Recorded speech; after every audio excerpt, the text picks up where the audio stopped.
Hey, in today's video, we're going to play a Call of Duty training mode. So the purpose of this is to train our eyesight, to train our focus and aim.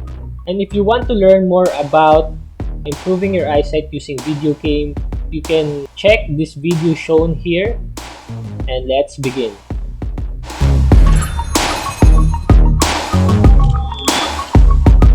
And this is my first time to play this training mode.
Target the middle point.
So we're going to target 50 fixed and 50 moving targets, and we're done.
So I think we're done.